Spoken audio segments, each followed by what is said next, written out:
नवरा असेल तर पुत्र होतील, हे तिला पण माहितीये आणि त्या यमाला पण माहितीये.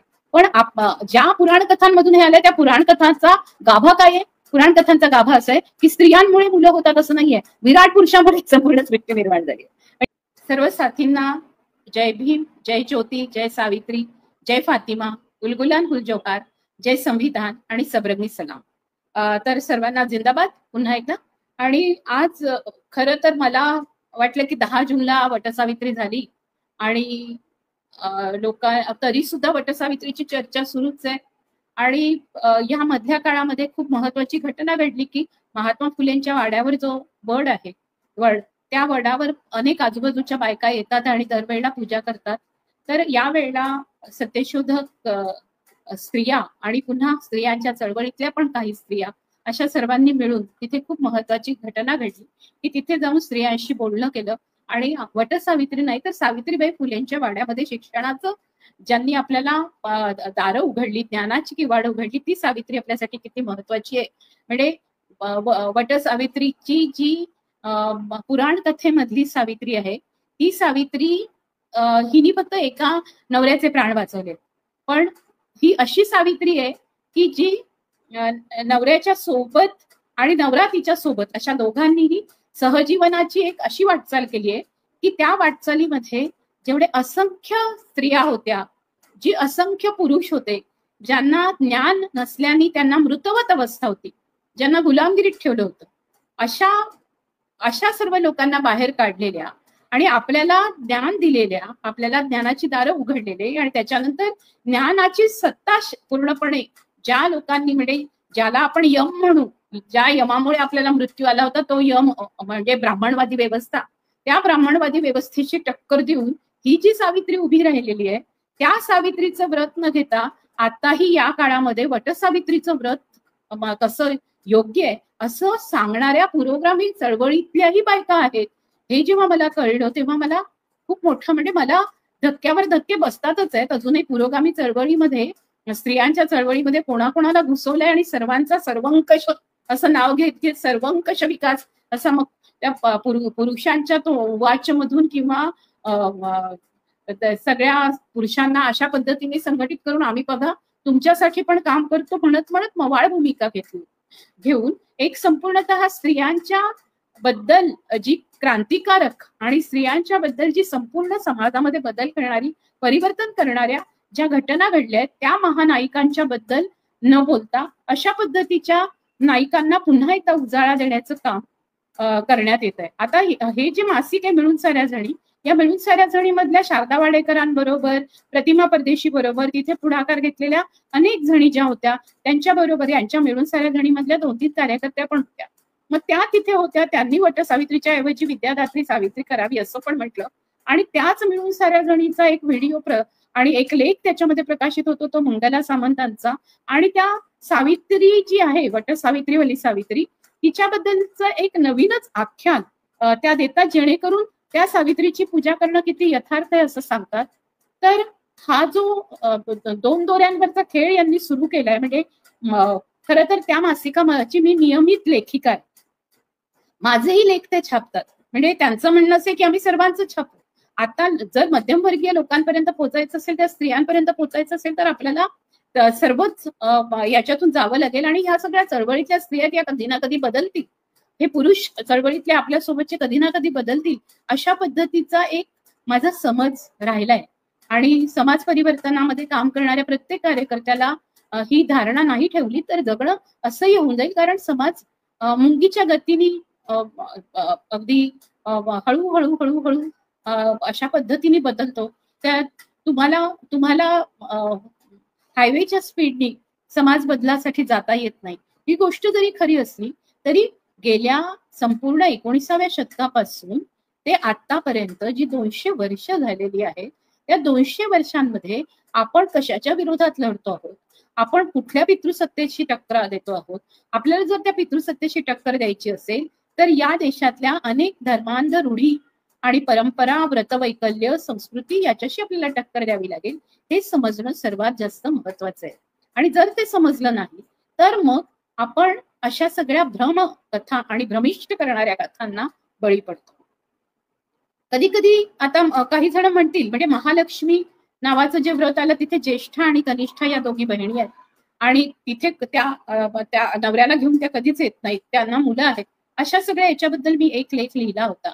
आणि जेव्हा ह्या सगळ्या गौरी पूजन करतात तेव्हा गौरी पूजनामध्ये गौरीचं जे बाकीचं ब्राह्मण धर्मातलं महत्व आहे आणि ज्या बहुजन धर्मामधल्या या ज्येष्ठा कनिष्ठा आहेत त्यांचं कसं आहे याच्याबद्दलचे एखादी माहिती देणारी आणि त्याच्याबद्दलचा संपूर्णतः जो पुरावा आहे, जो मराठी विश्वकोशामध्ये लिहिलं असेल, शरद पाटलांनी लिहिलं असेल, आहा साळुंख्यांनी लिहिलं असेल, त्याच्या आधी राजवाडेंनी लिहिलं असेल, किंवा त्याच्या सोबतीने राजवाडेंनी लिहिलं असेल, किंवा राची ढेरेंनी लिहिलं असेल, तर ह्या सर्व सगळ्या संदर्भामध्ये अभ्यास करण्यासाठीचं लिखाण करणं वेगळं आणि हे व्रत केलंच पाहिजे म्हणून आग्रह धरणं वेगळं आणि या व्रताच्या संदर्भातले इंटरप्रिटेशन्स करणं वेगळं. ज्या वेळेला तुम्ही इंटरप्रिटेशन करता तो धोका खूप मोठा असतो आणि तो धोका याच्याकरता असतो की ज्या दिवशी तुम्ही सणांचे, व्रतवैकल्यांचे, रीतिरिवाजांचे, रूढींचे तुम्ही समर्थन करण्यासाठीचा जे इंटरप्रिटेशन करता त्या इंटरप्रिटेशननी आपण पुन्हा एकदा तीच मूल्य मजबूत करत असतो. मग आता सावित्रीच्या कथेमध्ये मूल्य काय आहे आणि सावित्रीच्या कथेमध्ये मूल्य असताना सावित्रीचं व्रत करताना बायका काय नेमकं म्हणून सावित्रीचं व्रत करतात, त्याच्यातून नेमकं काय सांगण्याचं काम या नारद मुनींनी, म्हणजे नारद मुनींचा खूप मोठा रोल आहे त्या सावित्रीच्या कथेत, जसं सांगितलंय त्या पुराण कथेमध्ये. आता ही पुराण कथा आहे. पुराण कथा या मिथक म्हणजे मायथॉलॉजीच पुराण कथांना म्हणतात आणि मायथॉलॉजीच्या सोबतीने आपल्याला एक शब्द जोडलेला आपल्याला माहितीये, मिथ्स. त्याच्यातून मिथ्स पसरवणं, एक नॅरेटिव्ह सुरू करणं. मग एकीकडे आपल्याला जर संपूर्ण संस्कृतीनिष्ठ लोक असं म्हणत असतात की ते समाजामध्ये नसेल तर त्याच्याशिवाय ते कथांमध्ये येत नाही. कधी कधी समाजामध्ये नसतंही पण कथांमध्ये येतं.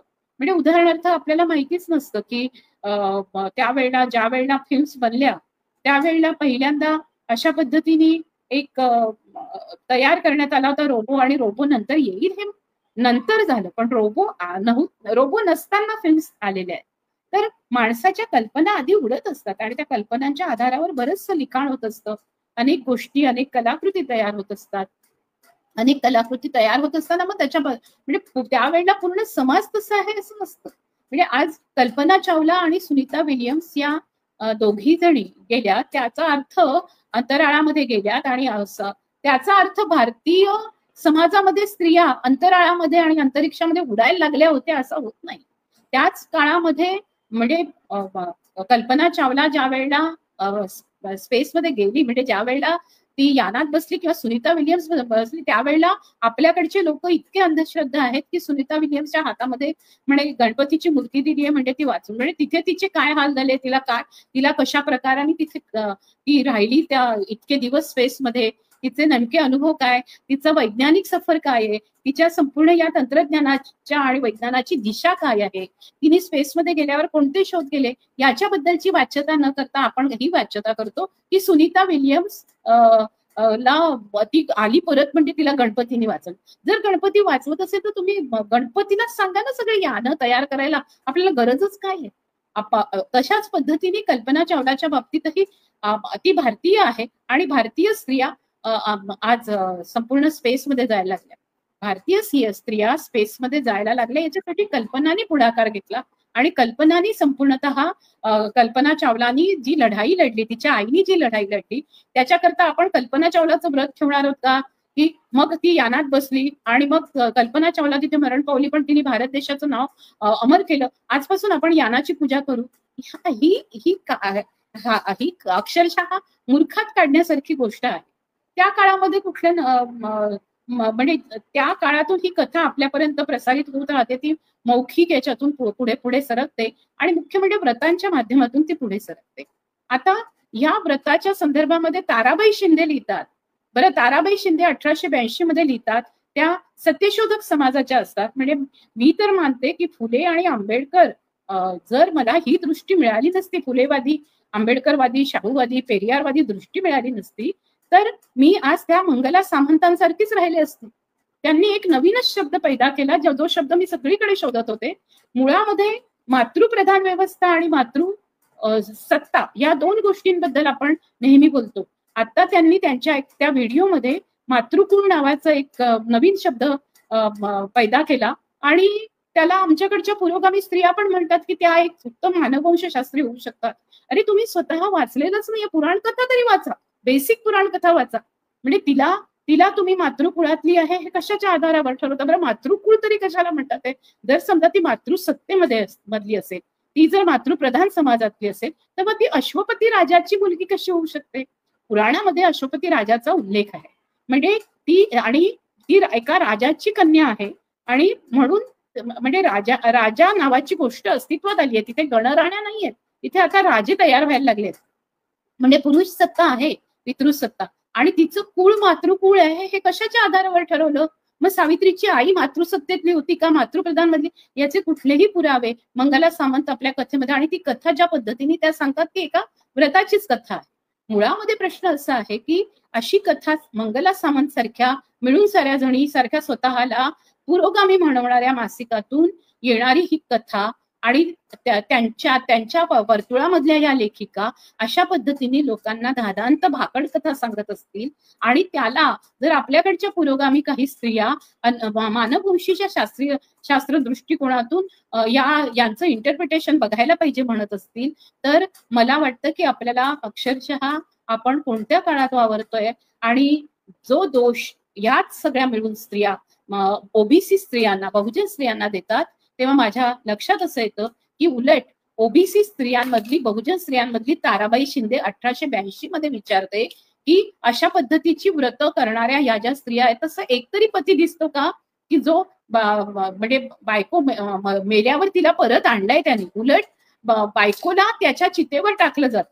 आता जेव्हा ताराबाई शिंदे हा युक्तिवाद करतात त्यावेळेला जर खरोखर तुम्ही बुद्धिवादी असाल तर तुमच्या मनामध्ये ही पटकन ताबडतोब ही गोष्ट विचारावीशी वाटते की ज्या वेळेला सत्यवान मरतो त्यावेळेला सत्यवान मरू नये ह्याची खटपट ती का करते? फक्त प्रेम आहे म्हणून. 1च वर्ष झालंय लग्नाला आणि 1 वर्षानंतर तो मरणार आहे असं नारद येऊन सांगतो, तेव्हा अश्वपती म्हणतो की तू त्याच्याशी लग्न केलंयस, तू नंतर माघार घे, कशाला तू त्याच्या सोबत राहतेस? तर ती म्हणते की आता एकदा लग्न केलं.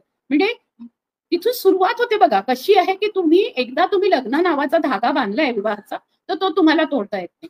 बरं, ही मानवतेची करुणेची पण गोष्ट म्हणून घेऊ की नवरा आहे, नवऱ्यावर प्रेम आहे आणि नवऱ्यावर प्रेम असल्यामुळे सावित्री त्याच्याबरोबर जाते. तो लाकूड तोडायला जातो, तो आजारी आहे, तो लाकूड तोडायला जातो. तो आजारी आहे तर लाकूड तोडायला ती का नाही जात? मुळामध्ये ज्या समाजाची गोष्ट मंगला सामंत करतात आहे की त्यावेळेला असं होतं की बायकांना औषधी वनस्पतींचं ज्ञान होतं, त्या सगळ्यांना जाऊन सांगत होत्या. औषधी वनस्पतीचं ज्ञान असणाऱ्या आदिम स्त्रिया आहेतच, त्या आदिवासी स्त्रिया होत्याच. त्या आदिवासी स्त्रियांचं प्रतिनिधित्व सावित्री करत नाहीये. दुसरं असं की लाकूड तोडायला पण आदिवासी स्त्रिया जात होत्या, पण ही लाकूड तोडायला जात नाही, ही राजकन्या आहे. आणि ही राजकन्या आहे आणि तिला खूप ज्ञान आहे जर असं असेल आणि ती खूप बुद्धिमान आहे असं असेल, तर तिच्या मनामध्ये हा पहिला प्रश्न यायला पाहिजे होता की माझा नवरा आजारी आहे, त्याला लाकूड तोडायला जाण्यापेक्षा मी लाकूड तोडून आणते आणि तोपर्यंत याला मी औषध पाणी करते. जर ती खरोखर औषधी शास्त्रज्ञ असती तर तिने त्याला तिकडे जाऊच दिलं नसतं आणि स्वतः त्याची सेवा इकडे केली असती किंवा सासू सासऱ्यांजवळ त्याला ठेवून त्याला औषध पाणी दिलं असतं. आता प्रश्न असा आहे की ही कथा आहे आणि या कथेमध्ये जी पात्र आहेत ती पात्र कोण आहेत? तर अश्वपती नावाच्या राजाची ही मुलगी आहे आणि या मुलीने मग सत्यवान जो आहे, सत्यवानाबद्दल कळतं आणि सत्यवानाला ती निवडते असंही आहे. काही कथांमध्ये त्यांचं दोघांचं लग्न लावून दिलं जातं असंही आहे. तर हा जो काळ आहे या काळामध्ये लग्न व्हायला लागली आहे. या काळामध्ये पती आणि पत्नी म्हणजे पत्नीने नवऱ्याच्या घरी जाण्याची प्रथा राजांच्या काळात सुरू झाली आहे. आणि म्हणजे हा काळ हा मातृप्रधान किंवा मातृसत्तेचा काळ नाही, कारण मातृप्रधान आणि मातृसत्तेच्या काळामध्ये स्त्रिया या आपल्या मातुल गृही राहायच्या आणि त्यांचे गणांवर जे राज्य असायचं, गणराण्या होत्या त्या, आणि त्या गणराण्या असल्यामुळे त्यांचे बंधू त्यांच्या बरोबर राहायचे आणि त्यांचा नवरा त्यांच्याकडे येऊन जाऊन असायचा, पण त्या संपूर्ण राज्याच्या त्या राण्या असायच्या आणि या राज्याचा कारभार आणि या राज्याचं संपूर्णतः संपत्ती किंवा याचा सगळा हिशोब ठेवणं, म्हणजे या राज्याचं चिटणीस किंवा संपूर्ण हिशोबनीस पद जे आहे ते पद भावाला दिलं जायचं. आता प्रश्न असा आहे की हे जर होत होतं तर अचानकपणे सावित्रीच्या कथेमध्ये यांनी मातृकुळ कुठून आणलं? सीतेच्या कथेमध्ये मातृकुळाची कल्पना येत नाही, मातृप्रधान आणि मातृसत्तेची येते. आणि ज्या वेळेला सीता सापडते जनकाला, तेव्हा ती जमिनीमध्ये सापडते, तेव्हा ती शेतकऱ्याची कन्या आहे आणि तिला तिथे टाकून दिलेलं आहे असं होऊ शकतं. आणि त्यावेळेला मुलींना सोडण्याचा प्रघात सुरू झाला असेल असा निष्कर्ष काढता येऊ शकतो. पण सावित्रीच्या कथेमध्ये असे कुठलेच संदर्भ नाही. अगदी मराठी विश्वकोशामधलं सावित्रीचं मी तुम्हाला वर्णन वाचून दाखवते. हे सावित्री महाभारतातील एक प्रसिद्ध पात्र. सावित्रीचं उपाख्यान हे महाभारताच्या वनपर्वात येतं. वनवासात असताना युधिष्ठिर मार्कंडेय ऋषींशी पहरण आणि द्रुपद कन्या द्रौपदी याविषयी बोलत असतो. द्रौपदी सारख्या अतिशय भाग्यवान आणि पतिव्रता स्त्रीला पाहिलं आहे का, किंवा तिच्याविषयी कोणी ऐकलं आहे का, या प्रश्नाचं उत्तर देताना मार्कंडेय ऋषी त्याला सावित्रीची कथा सांगतात. आणि मग सावित्रीच्या कथेत येणारं मराठी विश्वकोश पण म्हणतं बरं का, मराठी विश्वकोश पण म्हणतं हे उपाख्यान अतिशय महत्वाचं आहे.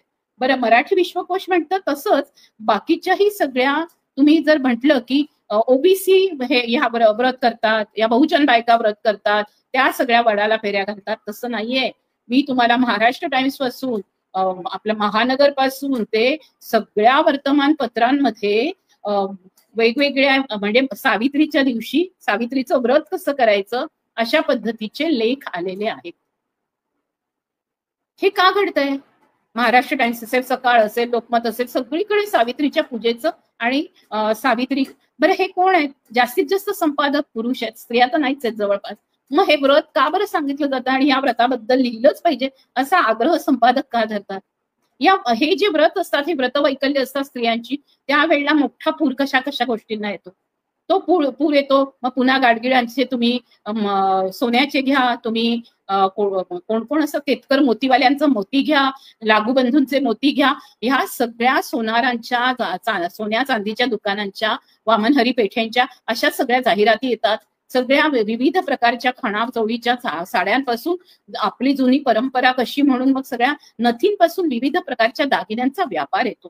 आपल्या देशामध्येच नव्हे, सगळ्या देशांमध्ये ईश्वर आणि बाजार या संकल्पना खूप रूढ झालेल्या आहेत. आणि देव धर्म व्रतवैकल्य यांच्यामुळेच संपूर्णतः ही सगळी बाजारपेठ टिकून आहे. कोणाकोणाची पोट टिकली आहेत? आपण इथून व्यापाऱ्यांपासून वरती जाऊ. व्यापाऱ्यांचं पोट टिकलेलं आहे आणि व्यापाऱ्यांचं पोट टिकलं असल्यामुळे व्यापाऱ्यांना संपूर्णतः माहिती आहे की आता व्यापाऱ्यांना जर त्यांनी ठरवलं तर ते ख्रिसमसला नाही का जाहिरात करत, ते करतात ख्रिसमसला पण जाहिरात. मग त्यावेळेला त्यांना प्रश्न पडतो का की मी नाताळच्या सणाबद्दल जाहिरात का करू? तेव्हा आपण मानतो की ते सोनार आणि चांदीचं काम करणारे, सोन्या चांदीचे लोक आहेत, ते कपडे विकणारे लोक आहेत, म्हणजे त्यांनी कुठल्याही सणाला काही करू शकतात. पण हिंदू धर्मातल्या स्त्रियांवर मात्र हे बंधन आहे. काय बंधन आहे की तुम्ही ख्रिसमस करू नका, तुम्ही ईद करू नका. मुस्लिम स्त्रियांना सांगितलं जातं तुम्ही दुसऱ्यांचं काही करू नका. तुम्ही हिंदू स्त्रियांना सांगितलं जातं तुम्ही दुसऱ्या स्त्रियांच्या धर्मामधल्या कुठले सण करू नका. म्हणजे सगळं काही पालन करायचं ते ह्या स्त्रियांनी करायचं. मग त्यांनी काय करायचं तर त्यांनी हिंदू धर्मामध्ये विशिष्ट पद्धतीने पुराण कथांमध्ये, वेद उपनिषदांमध्ये ज्या ज्या गोष्टी आल्या त्यांचे पुराण कथांमध्ये केलेल्या आख्यायिका ज्या आहेत त्या आख्यायिकांच्या आधारावरची व्रत सुरू ठेवायची आणि त्या व्रतांच्या आधारावर संपूर्णतः कोणती सत्ता सुरू ठेवायची. तुम्हाला मी आता सांगितलं तसं हे तिन्ही वर्ण बघा, या त्रिवर्णाची सत्ता, या त्रिवर्णाचं पोट भरण्याचं काम सगळे व्रतवैकल्य करत असतात. आणि हे व्रतवैकल्य जर सगळ्या शूद्राती शूद्र, म्हणजे शूद्र म्हणजे ब्राह्मण स्त्री आपण शूद्र, क्षत्रिय स्त्री आपण शूद्र, वैश्य स्त्री आपण शूद्र, या सर्व शूद्र स्त्रियांनी करायचं. आणि या शूद्र स्त्रियांमध्ये ब्राह्मण, वैश्य, क्षत्रिय ह्या स्त्रिया या पंडिताचं सारखं काम करणार आणि त्या ज्या पद्धतीचं नटतील, त्या ज्या पद्धतीने नाचतील, त्या ज्या पद्धतीने पोशाख करून येतील, म्हणजे बाजीराव मस्तानीमध्ये प्रियांका चोप्रा कसं करते किंवा मस्तानी कसे पोशाख घालते, हा एक संपूर्णतः व्यापाराचा विषय आहे. की किंवा हिरामंडीमध्ये ते जे कपडे घालतात त्या हिरामंडीमधल्या सेक्स वर्कर्स नाही घालत आहेत, ते तशा पद्धतीच्या वस्त्रांचं एक संपूर्णतः नंतर फॅशन मार्केटमध्ये तशी वस्त्र येण्यासाठीची त्याला मदत होते. हा संपूर्णतः एक सगळा बाजार विधी आहे. हे व्रतवैकल्य नाही, हे विधी स्त्रियांसाठीचे नाहीये. हे विधी अशा विशिष्ट संपूर्ण जे व्यापार आहे, व्यापार उदीम आहे, तो सशक्त करण्यासाठी, मजबूत करण्यासाठी आहे. मग त्याच्यासाठी अशा व्रतवैकल्यांमध्ये कुठेही आपल्याला काय दिसतं की स्त्रियांनी उपास करायचा. मग त्यांनी उपास करायचा म्हणजे काय करायचं तर त्यांनी नवऱ्याच्या नावाने वडाची पूजा करायची. मग आता नवीन फॅड सुरू झालं, वडाची पूजा करायची. तर वड नाहीये तर ती रितेश देशमुख आणि जेनेलिया डिसूजा जो व्हिडिओ आहे त्या व्हिडिओमध्ये जेनेलिया कशी घरात बरं बाहेर दिसतंय तिच्या घरामध्ये नक्कीच देशमुखांच्या घरामध्ये वडाचं झाड नसेल असं नाहीये. म्हणजे लातूरच्या त्या एवढ्या मोठ्या परिसरात बंगल्यात बिंगल्यात किंवा आजूबाजूला वडाचं झाड असेल, पण तिने वडाची फांदी आणली आहे आणि त्या वडाची फांदी आणल्यानंतर तिने ती तिथे ठेवली आणि त्याची ती घरामध्ये फिरून पूजा करते. म्हणजे ज्या स्त्रियांना शहरात किंवा इतर कुठे जायला जागा नाहीये, वड नाहीये, त्यांनी वडाची फांदी आणायची आणि ती तिथे त्याची पूजा करायची. मग एकीकडे हे म्हणतात की हे सगळं व्रत जे आहे वडाचं हे एक संपूर्ण पर्यावरणवादी व्रत आहे आणि पर्यावरणाला पोषक आहे म्हणून त्या वडाच्या झाडाला त्या दिवशी जातात, काही कुठली अमावस्या असते त्या दिवशी जातात आणि तिथे हे करतात. आणि इकडे आपल्याकडे वटपौर्णिमा आणि तिकडे जर बघितलं तर तो अमावस्येला गेलेला आहे. उत्तर प्रदेशात बिहारमधली कथा जर सावित्रीची बघितली तर, आणि वटपौर्णिमेमध्ये पौर्णिमेची जी कथा आहे ती आपल्याला इथे दिसते. तर मजेदार आहेत गोष्टी. सगळे जर मग कालक्रम एकसारखेच असायला पाहिजे होते. बरं अशाच पद्धतीने नवऱ्याचा चेहरा बघितल्याशिवाय, तो चंद्राकडे बघितल्याशिवाय आणि त्या चाळणीतून बघितल्याशिवाय चंद्रालाही बघायचं आणि नवऱ्याला बघायचं. आणि खरं तर चंद्राची उपमा प्रियतमेला दिली जाते. मग तो प्रियतमेचा चेहरा, त्या स्त्रीचा चेहरा चंद्रासारखा असतो, तेव्हा तिच्याकडे का नाही चाळणीतून नवरा बघत, असं आपल्याला प्रश्न पडू शकतात. ते प्रश्न पडले तरी ते विचारणाऱ्या एखाद दोन मालिका येतात, त्यांनी विचारलं की त्या मालिकांवर पण गदारोळ उठतो. मग त्या मालिकांमधून असं सगळं आलं होतं बरं का म्हणून कधी कधी पुरोगामी लोक खुश होतात. पण मालिकांमधूनही सातत्याने त्यांच्यावर दबाव असतो की अशाच पद्धतीचे व्रतवैकल्य दाखवा. म्हणजे आज सायन्स किंवा तंत्रज्ञानाची, विज्ञानाची कुठलीही गोष्ट दाखवा असा दबाव नसतो, तर व्रतवैकल्यांची गोष्ट दाखवा असा दबाव असतो. आज जर अक्षरशः मी तुम्हाला सांगते, मी खूप लोकांना विचारते, मी आता मुंबई युनिव्हर्सिटीमध्ये आंबेडकर स्टडीजला जेव्हा शिकवते तेव्हा माझ्या लक्षात अजून एक गोष्ट आली की मी त्या सर्व विद्यार्थ्यांना विचारलं की तुम्ही फुले सिनेमा बघितला का, तर त्यांच्यापैकी एकानेही फुले सिनेमा बघितलेला नव्हता. याचा अर्थ असा आहे की सावित्रीबाई फुले आणि महात्मा ज्योतिराव फुले यांच्याबद्दलची एक अनास्था जी आहे ती अनास्था का आहे, कारण ती अनास्था याच्याकरता आहे की ब्राह्मणवादावर डायरेक्ट हल्ला आहे. मग ब्राह्मणवादावर डायरेक्ट हल्ला आहे म्हणजे ब्राह्मणवाद काय शिकवतो आणि ब्राह्मणी पितृसत्ता काय शिकवते, तर ही संपूर्ण गुलामगिरी आहे. पण बाबासाहेबांनी महात्मा ज्योतिबा फुल्यांच्यामुळे आपल्याला काय काय मिळालं हे लिहूनही ठेवले आणि ते आपले गुरु होते हे त्यांनी म्हटलंय. हा जो सत्यशोधक समाज आहे, या सत्यशोधक समाजाने जे सत्य शोधलं त्या सत्यशोधनाच्या मध्ये या खूप महत्वाच्या गोष्टी ज्याची वाटचाल आपण करतो आहोत, जो आपण म्हणतोय बहुजन संघटक मध्येही आपण अशा पद्धतीने सत्यशोधनाच्या वाटेवर आहोत. संविधान ही सत्यशोधनामधली एका अतिशय उच्चतम पायरीची गोष्ट आहे, ज्याथे आपण म्हणू की असं सत्यशोधन करून अशा पद्धतीच्या भाकड कथांना संविधानामध्ये कुठेही स्थान नाहीये. या संविधानामध्ये आपण कुठेही व्रतवैकल्य करा असं म्हणत नाही. आपण असं नाही म्हणत की 14वं कलम असेल तर त्या 14व्या कलमाच्या बरोबरीने तुम्ही जा आणि तुम्ही जाऊन भावाला किंवा भावानी बहिणीला राखी बांधा वगैरे असं आपण सांगत नाही. आपण कुठल्याही म्हणजे संविधानामध्ये अशा प्रकारच्या रीतिरिवाज, कर्मकांड याला सगळ्यांना फाटा दिलेला आहे. आपण संविधानामध्ये हम भारत के लोक म्हणतो, तेव्हा हे लोकांना जेव्हा अर्पण केलंय तेव्हा इथे खूप महत्वाची खबरदारी घेतली आहे. कुठल्या धर्माला नाही, कुठल्या जातीला नाही, कुठल्या वर्चस्ववादी व्यवस्थेला नाही आणि कुठल्याही अशा प्रकारच्या सत्तेला नाही, आणि देव धर्म जाती तर सोडू पण असा पूर्ण उच्चतम ईश्वर मानून त्या ईश्वराला सुद्धा संविधान अर्पण केलं नाही. या संविधानाचा सर्वात मोठा ईश्वर जर कोणी असेल, ईश्वर नावाची गोष्ट जर मानली तरी, तर ते आपण आहोत, आपण लोक आहोत, आपण नागरिक आहोत.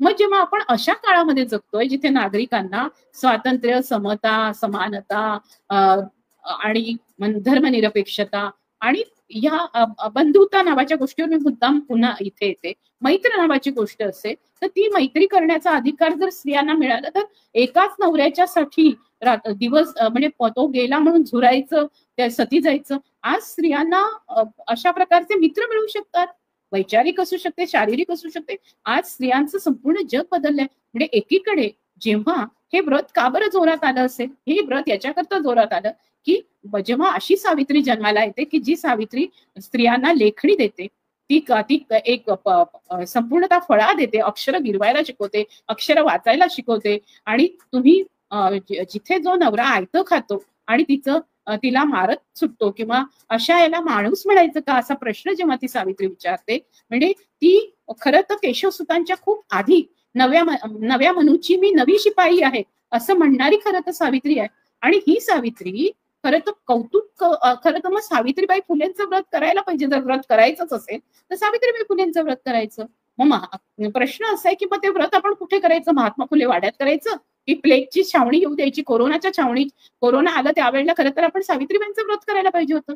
आपण का नाही त्या सावित्रीबाईंचं व्रत केलं? कारण प्लेगच्या छावणीमध्ये ज्या वेळेला खरं तर 1890 मध्ये फुले जातात, 1897 मध्येच्या सुमारास 96-97च्या काळामध्ये पूर्ण महामारी आलेली असते आणि त्याच्याने लोक पटापट मरत असतात. त्यावेळेला कुणीही अगदी संपूर्ण जे इतके मोठी मोठी नावं घेतली जातात त्यांच्यापैकी कुणीही जाऊन प्लेगच्या सगळ्या लोकांना, मग ते त्यांच्या जातीचे असले तरी त्यांना वाचवलेलं नाहीये. सावित्रीबाईंनी कुठलीही जात बघितली नाही, धर्म बघितला नाही. वेगवेगळे जिथे जिथे रुग्ण आहेत त्या रुग्णांना घेत ते विवळत आहेत. त्यावेळेला यशवंतचा दवाखाना इतका तिथून 5 ते 8 मैल दूर पर्यंत चालत जावं लागायचं. त्या ठिकाणी त्यांना घेऊन जाणं, पाठीवर घेऊन जाणं, एका लहान म्हणजे आज आपण त्याला दलित म्हणतो, पण एका मुलाला ज्याला अस्पृश्य मानलं गेले त्या मुलाला झोपडीतून काढून सावित्रीबाई आपल्याच बरोबर घेऊन जाते. तिला प्लेगची लागण होते आणि ती त्याच्यामध्ये मरते. मरणाची पर्वा न करता शूरवीराप्रमाणे पूर्णपणे एका संपूर्ण लागण होणाऱ्या रोगामध्ये सुद्धा जी सेवा करत राहिली, अशा सेवाव्रती सावित्रीचं व्रत करायचं की वट सावित्रीची ही जी सावित्री आहे जिच्याबद्दल मातृकुळ वगैरे सांगत मंगला सामंत एकदाही असा उल्लेख करत नाहीत की आपण जाऊ देऊ ना पुराण कथांमधली सावित्री, आपण कशाला तिच्याकडे बघायचंय? पण मंगला सामंत सारख्या पुरोगामी वर्तुळात असणाऱ्या बाईकडून एखादी राष्ट्रसेविका समिती असं जर पूर्णपणे बदवून घेत असेल तर संपूर्णतः बहुजन समाज नाही, अजून मी वारंवार सांगते, दलित समाज नाही, आदिवासी नाही, भटके विमुक्त नाही, वंचित नाही, या सगळ्या उच्चवर्णीय बायकाच व्रत वैकल्य करतात आहेत. त्या भिडेंच्या वाड्यासमोर जाऊन अथर्वशीर्ष म्हणतात आहे आणि त्या आपल्या सोबत अशी फौज घेऊन जातात. म्हणून मी प्रतिमा परदेशी, शारदा वाडेकर आणि ज्या सगळ्या स्त्रिया गेल्या, सर्वांची नावं मला घेता नाही येणार, पण या ज्या सगळ्या स्त्रिया गेल्या त्याच्यावर महात्मा फुले वाड्यावर आणि त्यांनी सांगितलं की सावित्री, वटसावित्रीचं व्रत नाही, सावित्रीबाई फुलेंच्या दिवशी आपण या बाईचं पूर्णपणे आपण ऐकून घेऊया. सावित्रीबाई फुलेंनी आपल्या घरामध्ये ज्ञानाची गंगा आणली आहे.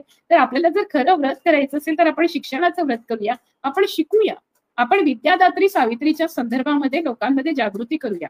मागच्या वेळेला मी बोलताना सरस्वती की विद्यादात्री सावित्री असं केलं होतं. मला वाटलं नव्हतं की लोक इतक्या अशा भ्रमामध्ये आता सावित्रीचं व्रत करण्यासाठी सण परंपरा करणाऱ्या लोकांनी आणि या व्यापाऱ्यांनी पूर्णतः वटसावित्री किंवा मीडियामधून वारंवार हे होणार आहे, त्याला आपण फार अडवू नाही शकत आहे.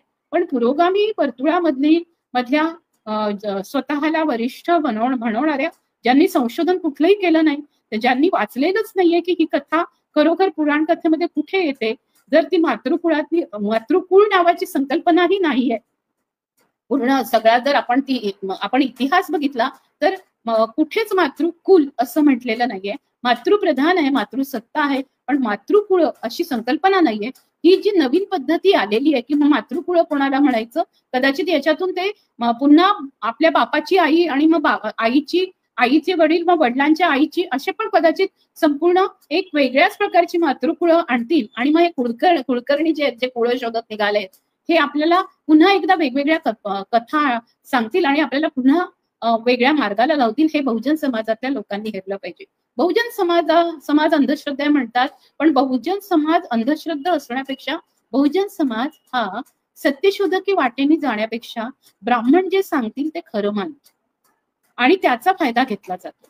म्हणजे ब्राह्मण स्त्रियांनी आता जर त्या सामंत आहेत, आता जर त्या गोडबोले आहेत, आता जर त्या कुलकर्णी आहेत, आता जर त्या जोशी आहेत, तर मी कुठल्याही सावित्रीबाई फुलेपेक्षा, फातिमा शेखपेक्षा मी त्यांचं म्हणणं खरं मानेन असा पूर्ण इतिहासच आपल्याकडे झाला.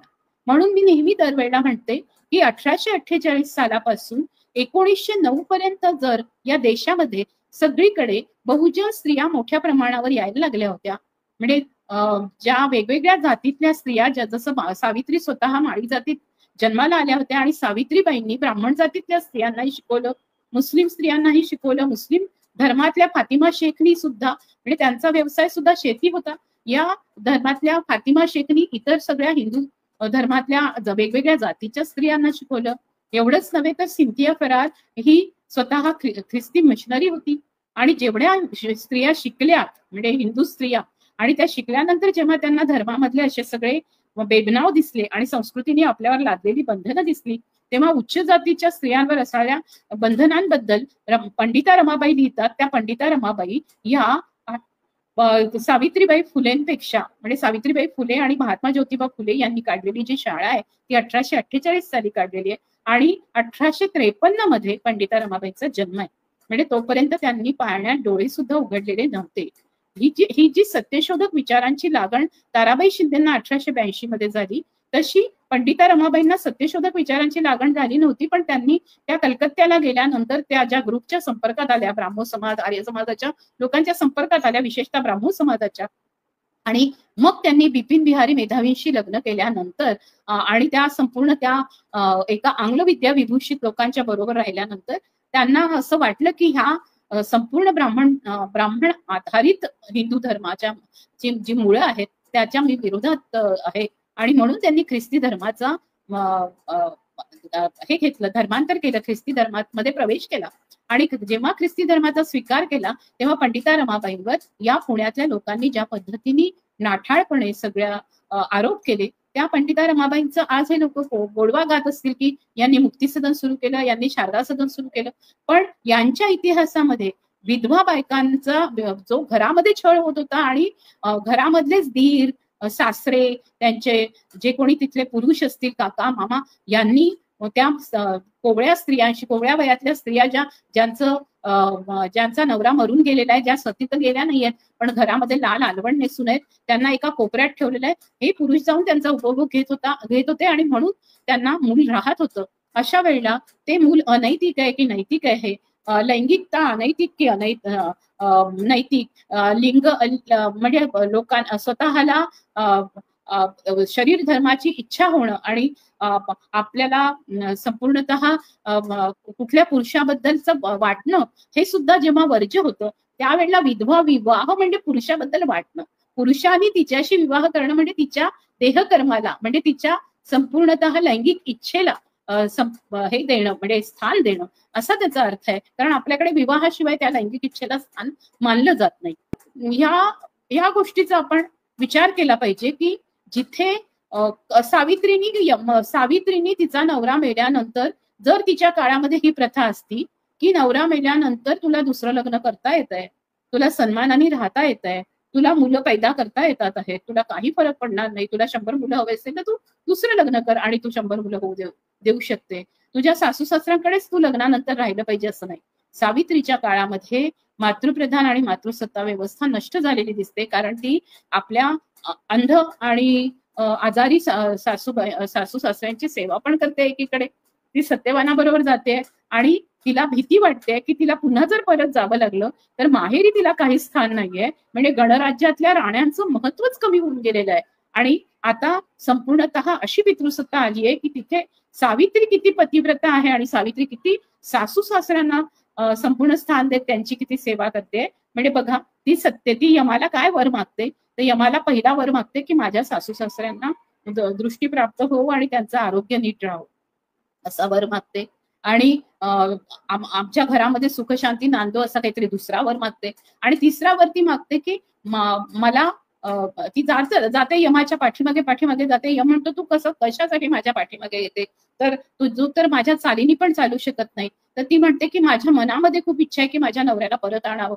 म्हणून ती त्याच्याकडे जाते आणि ती त्याला म्हणते की मला 100 पुत्र व्हावेत, आणि तो तथास्तु म्हणतो. तेव्हा 100 पुत्र, मग ती म्हणते की मला 100 पुत्र होतील कसे जर माझा नवराच नसेल तर.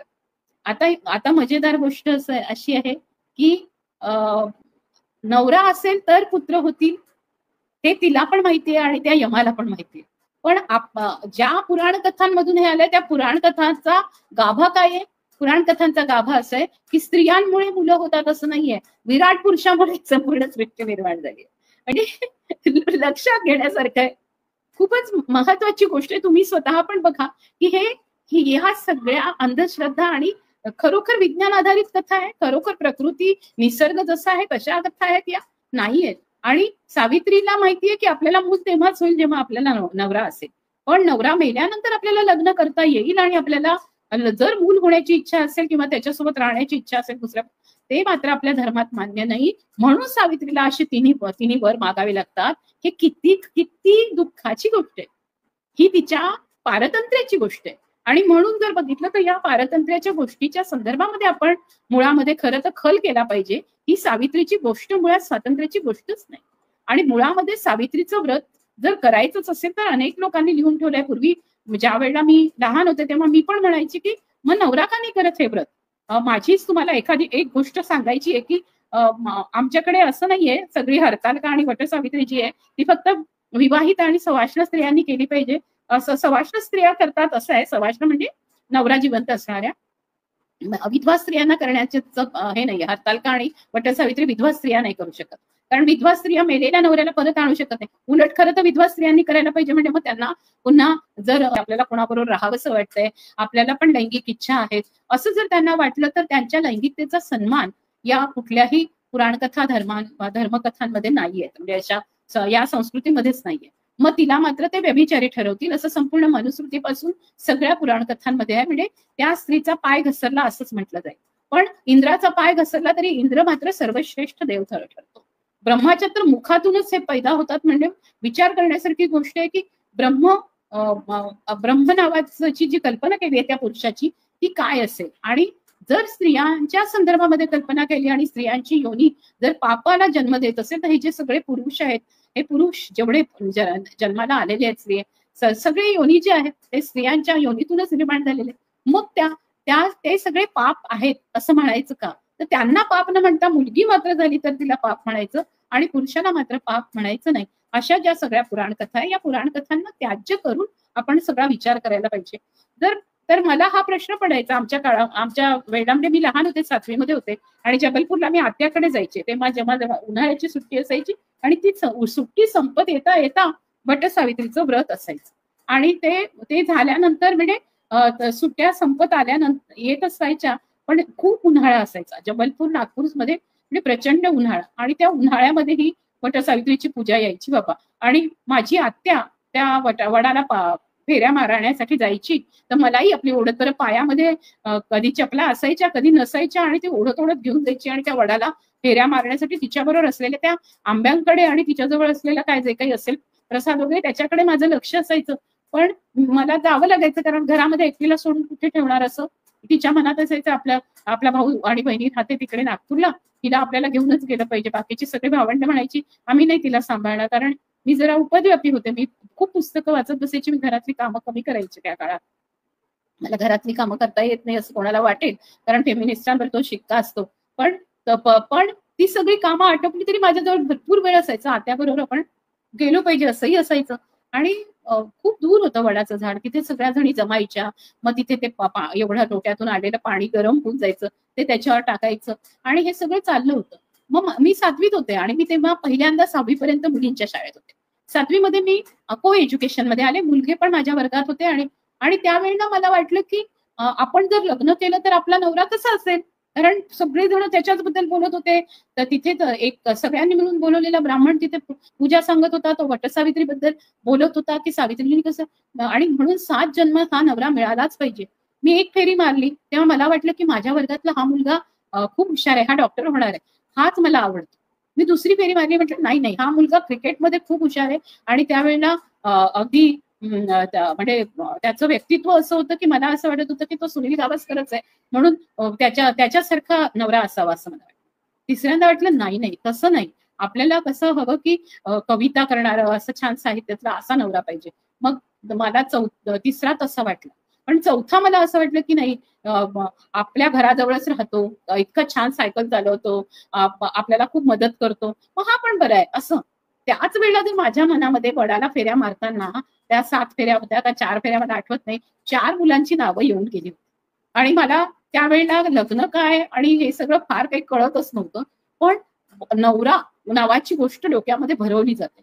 जर मला त्यावेळेला जर 4 नावं येऊन गेली होती तर ह्या वडाला पूजणाऱ्या ज्या बायका आहेत या सगळ्या 7 जन्म तो नवरा मारतही असेल, तिला पिळत असेल, ती दारू पित असेल किंवा तसं काहीही नसेल, नुसता बसून राहत असेल, आयता खात असेल, आयतोबा असेल, घरात काहीच काम करत नसेल, मुलांना तसंच सोडून दिलंय, मुलं कल्ला करतात आहे, पूर्ण गोंधळ घालतात आहे, पण मुलांकडे लक्ष नाहीये, मुलांना असा नवरा असलेला सुद्धा 7 जन्म कसा काय चालू शकतो?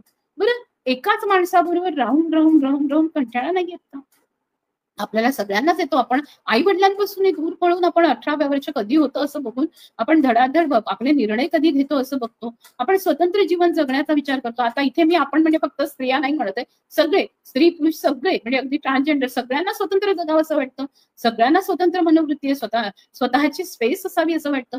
आणि तेव्हा तुम्हाला चिकटून एका माणसाला कायम राहायचंय 7 जन्म म्हणजे, आणि ते जन्म कोणी पाहिले? तर या जन्माची कल्पना, या मोक्षाची कल्पना, या कर्मविपाकाची कल्पना अशी जी सगळी आहे, याच्याशी पर्यावरण वगैरेशी काय नातं जोडलेलं आहे यांनी? आणि कशा पद्धतीने वडाचं नातं जोडलंय आणि कशा पद्धतीने त्या स्त्रीचं नातं जोडलेलं आहे? जर ती स्त्री जर वनौषधीमध्ये औषध इतकी हुशार होती, तर तिने यमाच्या तावडीतून हे करण्याच्या आधीच तिने औषध देऊन त्या नवऱ्याला का नाही वाचवलं? दुसरं असं की ती जर एवढी तज्ज्ञ होती आणि वनाबद्दलची तिची आवड होती, तर तिला हेही माहितीये की जेव्हा आपण हे सगळं अनित्य आहे, आता आता ते तो म्हणजे ते पूर्ण देह बेचिराख होऊन जाईल, राख होऊन जाईल, त्याची मिसळेल. पण झाडांच्या बाबतीमध्ये आपल्याला सृष्टीचा नियम दिसतो आणि माणसाच्या बाबतीतही नियम दिसतो की कुणी मेलं तरी दुसरं जन्माला येत असतं, तेही मरतं आणि पुन्हा जन्माला येतं. जर ती खरोखर पर्यावरणवादी असती तर तिला हे कळलं असतं की सृष्टी चक्र कसं आहे.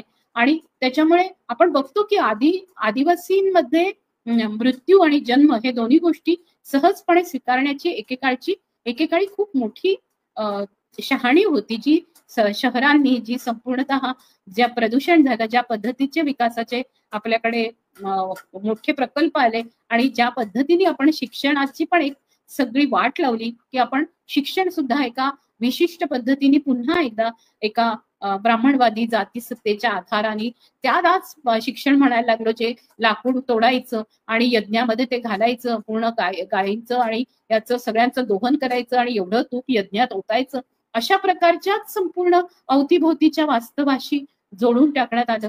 गोधन म्हटल्यानंतर शेतकऱ्यांना ते गोधन कसं वापरायचं आणि त्या गोधनाचा कसा उपयोग करायचा आता ब्राह्मणच सांगायला लागले की ऑर्गॅनिक शेती करा. त्यावेळेला शेतकऱ्यांजवळ ते ज्ञान होतं, त्या बळीराजाजवळ जे ज्ञान होतं ते मात्र पूर्णपणे मिटवून आता पुन्हा ज्ञान सांगायला लागले.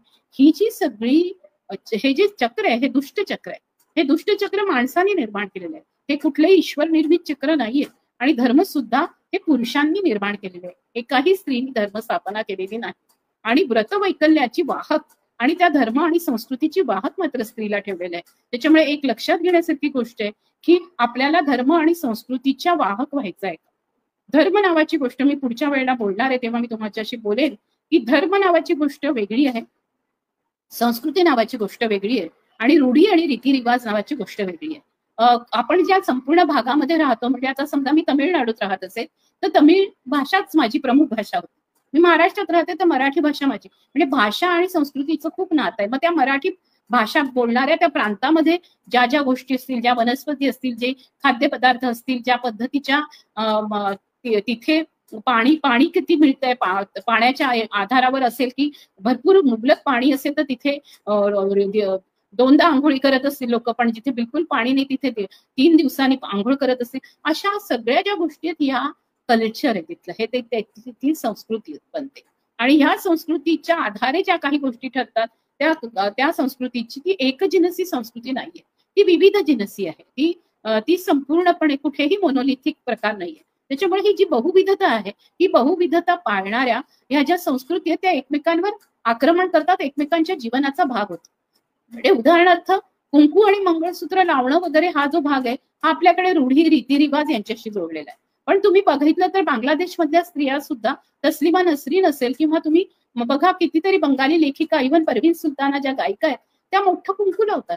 कुंकू लावणं ही एक पूर्ण शैली आहे, जीवनशैली आहे, ती एक पद्धती आहे. आपल्याला दिसण्याच्या पेहराव काय असेल हा पेहराव घेण्याची हे अशी हे न करता त्याची जर जबरदस्ती करण्यात आली की सौभाग्य असेल, तुमचा नवरा जिवंत असेल तर त्याची खूण म्हणून तुमचं कुंकू असलं पाहिजे आणि तुम्हाला नवरा मिळाला म्हणून सौभाग्य चिन्ह असलं पाहिजे, पण नवऱ्याला बायको मिळाली म्हणून कुठलंही सौभाग्य चिन्ह नाही किंवा याचं लग्न झालंय म्हणून कुठलंही त्याला कुंकुम तिलक लावावं लागत नाही. अशा प्रकारची विषमता आधारित जर व्यवस्था असेल तर ही जी सगळी व्रतवैकल्य जी विषमता आधारित आहे, ही जी सगळी व्रतवैकल्य ही रूढीवादी आहेत. या रूढी केल्याच पाहिजेत. त्या केल्या नाही तर तुम्हाला पाप मिळेल आणि त्या पापातून तुम्हाला पूर्ण पुढचा जन्म जो आहे तो पुढचा जन्म पुन्हा शूद्र किंवा स्त्रीचा मिळेल. एवढंच नाही तर तुम्हाला कुत्र्याचा मिळेल, नाही तर तुम्हाला मगरीचा मिळेल, नाही तर डुकराचा मिळेल. असं सांगत सांगत आपल्याला पूर्णपणे एका अति म्हणजे किती म्हणजे मी म्हणते की कल्पनेचाही अंत व्हावा असं आहे. आणि त्या वेदांना आपण कल्पनाच्या उत्कर्षापर्यंत घेऊन जातो, जिथे कल्पना पोचल्या म्हणजे त्या कल्पना इतक्या हीन आणि माणसाचा दर्जा पूर्णपणे हीनदीन करणाऱ्या अशा ज्या कल्पना आहेत, अशा कल्पनांना कल्पना म्हणावं का?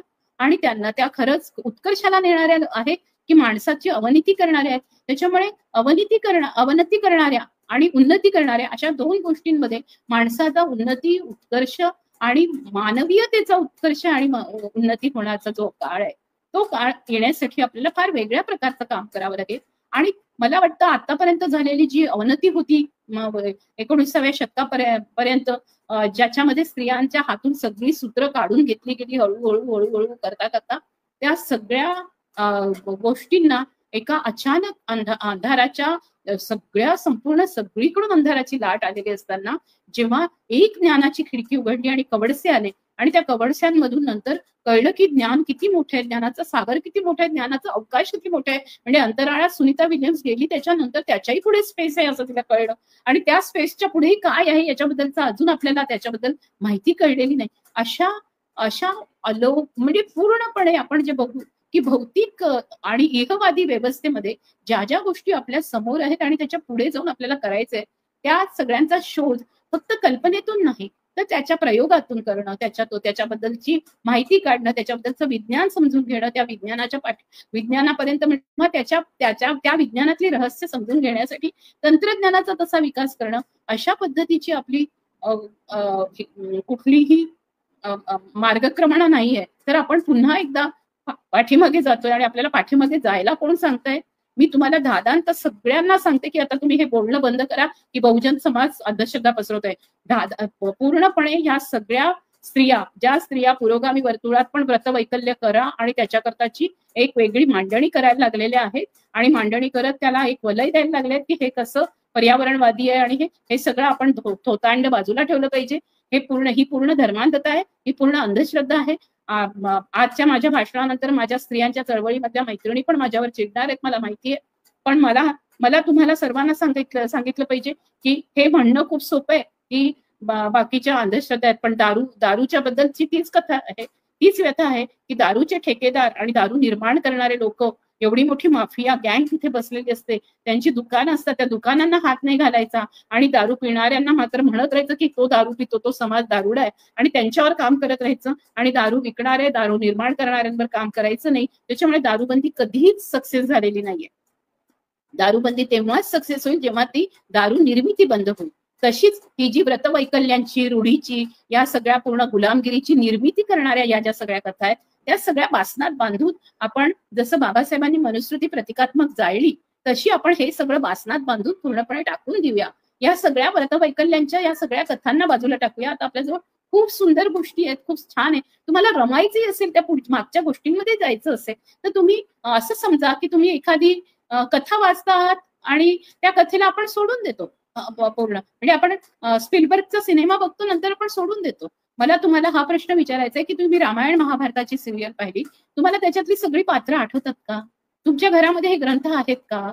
तुमच्या घरामध्ये अशा कुठल्याही ज्या पोथ्या आहेत, म्हणजे अशा या सर्व पोथ्या ठेवल्या आणि त्या पोथ्यांच्या मागे असं खरोखर असं लिहिलेलं आहे का की असं सगळं केलं तर याचं मिळतं की प्रत्येक हिंदू धर्मातल्या प्रत्येक घरामध्ये वेगवेगळ्या पोथ्या आहेत, वेगवेगळे देव आहेत, वेगवेगळ्या पद्धतीने. मग ही अशा काही ज्या प्रथा आहेत ज्या एकत्र केल्या जातात आणि त्या एकत्र करून विशिष्ट पद्धतीने आणल्या जातात, त्याच्या मागची कल्पना काय आहे? त्याच्या मागची कल्पना पितृसत्ता पुन्हा मजबूत करून, ती पूर्ण ब्राह्मणवादी पितृसत्ता मजबूत करून जे आपण केलं. आता आपण काय मिळवलंय? आपण सती प्रथा बंद करून टाकली. आपण काय मिळवलेलं आहे? आपण असं मिळवलेलं आहे की विधवा झाली स्त्री तर तिचा विधवा विवाह होऊ शकतो. जर समजा ती विधवा झाली तर तिला कायद्याने लढण्याचा अधिकार आहे. जर समजा तिच्या नवऱ्याने तिला टाकून दिलं किंवा तिन्ही नवऱ्याला टाकून दिलं, तिला कोर्टामध्ये लढण्याचा, मुलांसाठी पोटगी, स्वतःसाठी घर मिळवण्याचा अधिकार आहे. तिला वारसा हक्क मध्ये अधिकार आहे. तितकाच तिच्या भावाबरोबर संपत्तीमध्ये बरोबरीचा अधिकार आहे. ह्या ज्या गोष्टी आहेत त्या गोष्टी सांगायच्या सोडून आपण जर अशा भाकड कथा सांगायला लागलो तर तुमची कितीही कुळं मातृ असू दे नाही तर पितृ असू दे, तुमची ही कुळं ब्राह्मणवादी पितृसत्तेतून आलेली कुळं आहेत आणि अशा कुलकर्ण्यांनी आपले उद्योग बंद करावेत. आणि खरं तर कुळ वंश या ज्या पद्धतीची संपूर्ण रक्तसंबंधांची व्यवस्था याच्यामध्ये मार्क्स आणि एंगेल्सच्या याच्यामध्ये एंगेल्स फार सुंदर पद्धतीने मांडणी करतात. त्या एंगेल्सच्याच मांडणीतून आपल्याला लक्षात येतं की कशी वंश परंपरा आणि रक्तसंबंधांची परंपरा वाढत चालली आणि युरोपमध्ये पण कसं होतं, अगदी मिसेपोटेमियाच्या याच्यापासून पुढे आलेल्या इजिप्शियन संस्कृतीमध्ये कसं होतं, आपल्याला भारतामध्ये ते कसं होतं आणि भारतामध्ये मातृप्रधान आणि मातृसत्ताक व्यवस्था जिथे जिथे होत्या तिथून पितृसत्ताक व्यवस्थेला कशी सुरुवात झाली आणि त्या पितृसत्ताक व्यवस्थेने मातृसत्ता पुन्हा वरती येऊ नये म्हणून केलेला जो कावेबाजपणा आहे, जे ग्रंथ रचलेले आहेत, जे धर्म रचलेले आहेत ते सगळे पुरुषांनी रचले आहेत. ते जर हाणून पडायचे असतील तर जे स्त्री पुरुष सहजीवन मानतात, जे महात्मा फुले, सावित्रीबाई फुले, जे बाबासाहेब आंबेडकर, शाहू महाराज आणि आपण जर म्हटलं तर विठ्ठलरामजी शिंदे, भाऊराव पाटील, मुकुंदराव पाटील यांच्या सगळ्यांच्या मार्गाने जाणार आहोत. तिथे ताराबाई शिंदे हे नाव खूप महत्वाचं आहे, हे लक्षात घ्या. मला वाटतं की कोणत्या पंचकन्यांचं आता स्मरण स्त्रियांनी केलं पाहिजे, त्या पंचकन्यांची नावं मी तुम्हाला देते, तुम्ही मला विचारा, मी तुम्हाला यांच्या गोष्टी सांगते. खूप साऱ्या गोष्टी खोट्या नाहीत, कपोलकल्पित नाहीत, लिखित रूपामध्ये आपल्या हातात आहेत. एक आहे सावित्रीबाई फुले, दुसरी आहे फातिमा शेख, तिसरी आहे ताराबाई शिंदे, चौथी आहे मुक्ता साळवे, पाचवी आहे पंडिता रमाबाई. माझ्याजवळ त्यांच्याजवळ पंचकन्या आहे, माझ्याजवळ तर अजून भरपूर कन्या आहेत. माझ्या सहावी आहे डॉक्टर रखमाबाई आणि सातवी आहे तानीबाई बिर्जे, जी पहिली महिला पत्रकार आहे. आणि डॉक्टर रखमाबाई या पहिल्या महिला प्रॅक्टिसिंग डॉक्टर पण आहे आणि त्यांनी मी ज्या नवऱ्याचं तोंड कधी पाहिलं नाही, लहान वयामध्ये माझं लग्न झालं होतं.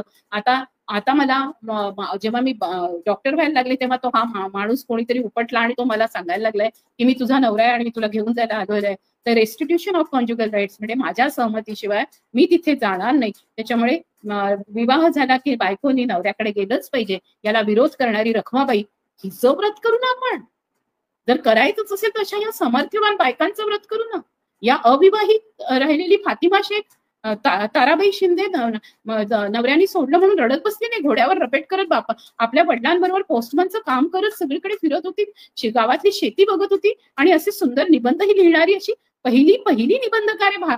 भारतातलीच नाही, संपूर्ण जगामधली पहिल्या निबंधकारांमध्ये ताराबाई शिंदेचं नाव येतं की त्यांनी स्त्री पुरुष तुलना असं इतका सशक्त आणि सीमांत बुवाच्या आधी हा ग्रंथ लिहिलेला आहे. आता आणि सावित्रीबाई फुलेंबद्दल तर आपल्याला सर्वांना माहिती आहे, इतकी हिंमत आणि इतकी ताकद आणि इतकी तेजस्वी अशा पद्धतीची स्त्री की ती फक्त बुद्धिमान नाहीये, तिला संस्कृत येत आहे, तिला इंग्रजी येत आहे, तिला वेगवेगळ्या भाषांचं ज्ञान आहे. तसंच तिला संपूर्ण आपल्या जो ती व्यवहार करते त्या पूर्ण फुलमाळी म्हणून शेतीचं ज्ञान आहे आणि त्याचा व्यापार करण्याचं ज्ञान आहे.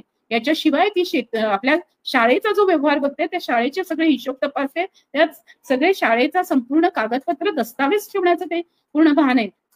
पूर्ण शाळेचा पट ठेवणं जे एखाद्या मुख्याध्यापिकेला करावं लागतं किंवा मुख्याध्यापकाला करावं लागतं, तेही काम सावित्रीबाईंनी केलंय. त्या भूगोल शिकवत होत्या, त्या गणित शिकवत होत्या आणि त्या कुठेही वेद आणि पुराणांचा इतिहास न शिकवता इंग्रजांकडून किंवा जी माहिती संपूर्णता त्यांना मिळत होती त्याच्या आधाराने इतिहास आणि भूगोल सुद्धा शिकवत होत्या. आणि हे जर त्यांच्या शाळेमध्ये शिकवले जाणारे विषय होते, ते विषय 1909 मध्ये रमाबाई रानडेंनी जेव्हा सेवा सदन काढलं किंवा नंतर जी कर्वे इन्स्टिट्यूट निघाली, ज्याच्यामध्ये स्त्रियांनी मग काय शिकायला पाहिजे, तर त्यांनी होम सायन्स शिकायला पाहिजे, स्त्रियांनी सुसंस्कृत व्हायला पाहिजे, स्त्रियांनी शिवणकाम शिकायला पाहिजे. संपूर्णपणे सावित्रीबाईंनी, ताराबाई शिंदेंनी, डॉक्टर रखमाबाईंनी ज्या प्रकारची ज्वाला पुढे नेली होती ती संपूर्ण ज्वाला विझवण्याचं काम उच्चवर्णीय आणि उच्चवर्गीय स्त्रियांनी केलं आणि पुन्हा त्यांनी अभ्यासक्रमामध्ये व्रतवैकल्य आणले. हा माझा फक्त आरोप नाहीये, ही मी पूर्णपणे सिद्ध करू शकते. प्रत्येक काशीबाई नवरंगींच्या पुस्तकातून करू शकते, काशीबाई कानेटकरांच्या पुस्तकातून. सगळ्यांना स्त्री पुरुषांनी एकत्र मैत्री असावी वाटतंय, स्त्री पुरुषांनी एकत्र जेवावं वाटतंय, सहजीवन वाटतंय, पण जातीभेद नष्ट व्हावा वाटतं का? नाही वाटत. पंडिता रमाबाईंना ज्या पद्धतीने यांनी सगळ्यांनी वाळीत टाकलं होतं, त्यावेळेला पंडिता रमाबाईंनी धर्मांतर केलं म्हणून जी टीका झाली त्याच्याबद्दल फक्त सावित्रीबाई फुले आणि महात्मा ज्योतिराव फुलेच कसे उभे राहतात महाराष्ट्रात, हे आपण विचारात घेतलं पाहिजे आणि या गोष्टींचा आपण सातत्याने जर विचार केला तर आपल्या लक्षात असं येईल की मी जे मांडते त्या मांडण्याला संपूर्णतः वैचारिक आणि सत्यशोधक आणि चिकित्सक अशा अभ्यासाची जोड आहे. माझ्या अभ्यासासाठी फुले, आंबेडकर, शाहू यांचा तर अभ्यास आहेच, पण पेरियार यांचं पण वाचन आहे. पण मला कॉम्रेड शरद पाटलांचं जे मी वाचन केलंय किंवा आगसाळून ज्यांचं, विशेषतः तुम्हाला सर्वांना सांगते, अतिशय सोप्या शब्दात हिंदू संस्कृती आणि स्त्री पूर्ण वाचून काढा ना. तुम्हाला सगळ्याची जी उत्तरं हवी आहेत ती उत्तरं आहांनी तात्यांनी तुम्हाला दिलेली आहेत. तर तुम्ही ते वाचून काढा. तुम्ही अशा अज्ञानी राहू नका. तुम्हाला कोणीतरी एखादं असं मासिकामधली एखादी अशी उच्चभ्रू समाजातली लेखिका सांगते म्हणून विश्वास नका ठेवू. त्या लेखिकेचं म्हणणं खरं आहे की नाही म्हणून विश्वास ठेवा. तिच्याशी बोला, तिच्याशी चर्चा करा, तिला पण पटवून द्या आणि तिला सांगा की बाई ग, पुन्हा एकदा गुलामीत ढकलणाऱ्या गोष्टी तू आम्हाला का सांगतेस. मी ते करणार आहे, मी ते सांगते. आणि म्हणूनच मी आज हे बोलण्याचा, राहुलनी मला विचारलं होतं, मी म्हटलं 26 जूनला शाहू महाराजांची जयंती येते तेव्हा मी शाहू महाराजांवर बोलेल. पण आज शाहू महाराजांनी ज्या गोष्टीची पायाभरणी केली, म्हणजे जिथे फुल्यांनी शाळा सुरू केल्या त्या फुल्यांच्या शाळेच्या नंतर रयतकारांनी, म्हणजे पूर्ण भाऊराव पाटलांनी शाळा सुरू केलेल्या आहेत. शाहू महाराजांनी ज्या शाळा सुरू केल्या, ज्या हॉस्टेल सुरू केले आहेत, त्याच्यामध्ये व्रतवैकल्यांना कुठेही वाव नव्हता. तिथे संपूर्णतः शिक्षणाला वाव होता आणि तुम्ही कुठल्याही उच्च शिक्षणापर्यंत जाऊ शकता. अशा पद्धतीची जी संपूर्णतः एक वाटचाल आपल्या देशामध्ये आपण केलेली आहे, त्या वाटचालीकडे जर बघितलं तर मग बिहार, युपी इकडचा समाज बघा कसं व्रतवैकल्य करत अंधश्रद्धा राहिलाय असं एकीकडे म्हणायचं, आणि दुसरीकडे महाराष्ट्रानेच अंधश्रद्धेचं लोकांपर्यंत पोहोचवायचं. तर मग आपल्याला गोविंद पानसरे, दाभोळकर, कलबुर्गी, गौरी लंकेश यांची नावं घेण्याचा काहीच अधिकार राहत नाही. आपल्याला ठणाणून बोललं पाहिजे आणि या संपूर्ण ब्राह्मणवादी पितृसत्तेवर हल्ला केला पाहिजे. कारण याच्यामुळेच आपल्या सर्व, म्हणजे तुम्हाला सांगते, संपूर्ण स्त्रियांवर बंधनं आणण्याचा हा मोठा काळ सुरू झालेला आहे. म्हणूनच बबिता फोगट, विनिता फोगट या भगिनींना न्याय मिळत नाही, साक्षी मलिकला राजीनामा द्यावा लागतो हे लक्षात घ्या. म्हणून बिल्किस बानोचे आरोपी सरकार सोडतं हे लक्षात घ्या. हे जे सगळं कडबोळ आहे हे हळूहळू स्त्रियांवर बंधनं लादणार असेल आणि त्या बंधनांची पुन्हा एकदा गौरवीकरण करायचं, उदात्तीकरण करायचं, अशा प्रकारचं जे पुरोगामी वर्तुळामध्ये शिरलेल्या स्त्रियांनी पण काम सुरू केलेलं आहे ते आपल्याला हाणून पाडावं लागेल. पुरोगामी स्त्रियांच्या चळवळीमध्ये पुरोगामी म्हणजे पुरुष सुद्धा शिरलेले आहेत आणि त्या पुरुषांचं सुद्धा कधीही अशा व्रतवैकल्यांवर वगैरे हल्ले नसतात. ते काही रधोकर्वे नाहीयेत, ते काही दाभोळकर नाहीयेत, ते कुठल्याही अशा पद्धतीने पानसरे नाहीयेत की ते खरं बोलतील. आणि फुले आंबेडकर व्हायला तर अजून समाजाला खूप काळ आहे. कारण फुले आंबेडकर आणि सावित्रीबाई फुले, ताराबाई शिंदे व्हायचं असेल तर एका युगानंतर त्याची संपूर्ण ही तपस्या अशी असते. तपस्या जाऊन तिथे कुठेतरी केलेली, ऋषी मुनींनी जंगलात जाऊन केलेली नसते. ज्ञानाची ही जी संपूर्ण एक असिधारा जे व्रत घेतलेलं आहे ज्ञानाचं, त्या ज्ञानाच्या परंपरेमधली ही माणसं आहेत. त्यांनी खूप परिश्रमानी या संपूर्ण व्यवस्थेवर, त्यांच्याजवळ कोणतेही आदर्श नव्हते. महात्मा ज्योतिबा फुले सावित्रीबाईंच्या समोर त्यांच्यासमोर एकही असा माणूस नव्हता तो घणाघाती पद्धतीने सांस्कृतिक आणि सामाजिक गोष्टीवर हल्ला चढवत होता. आपल्या देशामध्ये बघितलं तर गेल ऑम्बेट येते, आपल्या देशामध्ये एलिनॉर झिलियट येते, आपल्या देशामध्ये रोझालिन ओहॅनलन येते, आपल्या देशामध्ये पॉलिन कोलंडा येतात. आणि या चौघी वेगवेगळ्या पद्धतीने जाती व्यवस्थेवर अभ्यास करतात. पण आपल्याला नेहमी आठवताना आणि पेची फिप्सन बरोबर 55 स्त्रिया या बालविवाहाला विरोध करतात. या आपल्याला ज्या ख्रिस्ती स्त्रिया त्या आठवत नाही. आपल्याला फक्त ॲनी बेझंट आणि भगिनी निवेदिता आठवतात. त्याच्यामुळे हे लक्षात घ्या किंवा त्याच आठवाव्या अशा पद्धतीचा इतिहास लिहिला जातो. आज आपल्याला हा इतिहास लिहावा लागेल. आज आधुनिक काळामध्ये येऊन ज्या स्त्रियांनी, म्हणजे एलिनॉरनी पूर्ण आंबेडकरांवरचं सगळं लिखाण आणि आंबेडकरांचं सगळं चरित्र, आंबेडकरांचं सगळं कार्य हे विदेशामध्ये पोहोचवलं. रोझालिन ओहॅनलन या ब्रिटनमधून आल्या आणि त्यांनी संपूर्ण फुल्यांच्या काळामध्ये कशा पद्धतीचं वसाहतवादामध्ये संपूर्ण गुलामगिरी होती आणि महात्मा ज्योतिबा फुल्यांचं गुलामगिरी नेमकं काय आहे, महात्मा ज्योतिबा फुल्यांचं कार्य काय आहे, सावित्रीबाईंचं कार्य काय आहे, फातिमा शेखचं कार्य काय आहे, हे वेगवेगळ्या ठिकाणी जाऊन बघून त्यांनी रोझालिन ओहॅनलन यांनी कास्ट कॉन्फ्लिक्ट नावाचा जो ग्रंथ आहे तो ग्रंथ लिहिला. आणि आपण जर बघितलं तर गेल ऑम्बेट यांचं कार्य तर इतकं मोठं आहे की गेलनी इथे आल्याबरोबरच 1972 मध्ये जो अभ्यास केला, त्या अभ्यासाच्या नंतर तिने जे पुस्तक पहिलं प्रकाशित केलं ते कल्चरल रिव्होल्ट इन इंडिया असं केलं. त्यावेळेला वासाहती काळातील सांस्कृतिक बंड हे जे पुस्तक तिचं मराठीमध्ये नंतर अनुवादित होऊन आलं. पण तिचे शेवटच्या पुस्तकापर्यंत अगदी सिकिंग बेगमपुरा म्हणजे बेगमपुराच्या शोधात म्हणजे मानवतेच्या शोधामध्ये इथले जे प्रवाह काम करत होते संत रविदासापर्यंत, म्हणजे आपण बुद्धाची जी परंपरा बघतो, तथागत गौतम बुद्धापासून जी परंपरा सुरू होते ती विद्रोहाची परंपरा आहे. आणि त्या जर विद्रोहाच्या परंपरेतला आपण पायीक असू तर आपल्याला अशा प्रकारची व्रतवैकल्य, अशा प्रकारची कर्मकांड, अशा प्रकारच्या रूढी परंपरा आपल्याला नाकाराव्या लागतील.